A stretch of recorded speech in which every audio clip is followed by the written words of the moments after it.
Devo dire che è un'esperienza che è molto importante, perché appunto diamo delle informazioni in un periodo di emergenza che era doveroso arrivassero anche le persone sorde.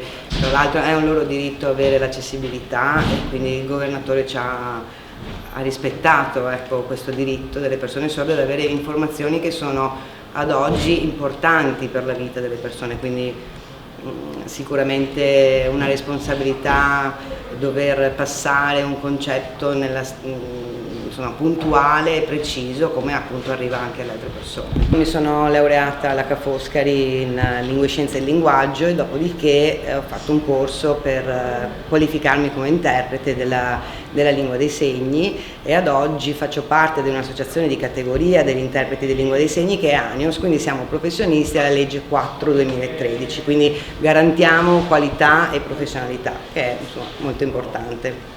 E in queste settimane quanti attestati di stima sono arrivati dal territorio dell'Alta Marca Trevigiana? Insomma, vederla in diretta nazionale e sui social, insomma, un personaggio, come dicono tutti, non può mancare nelle conferenze del governo. Sì, sono molto contenta di questo perché non me l'aspettavo, ecco, una risonanza di questo tipo, però c'è un riscontro veramente positivo da tutta la zona di Conegliano, ma anche oltre, delle persone sorde che ormai hanno un appuntamento fisso con la conferenza stampa, perché è il punto dove loro hanno le informazioni in maniera accessibile.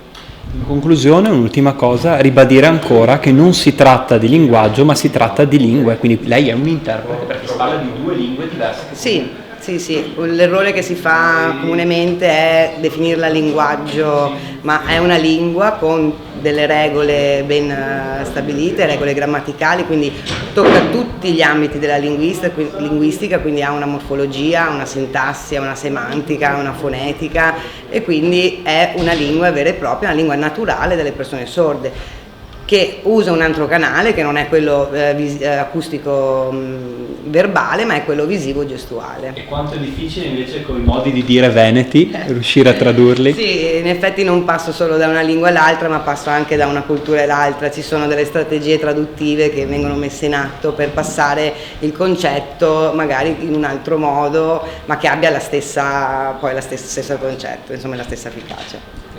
Grazie.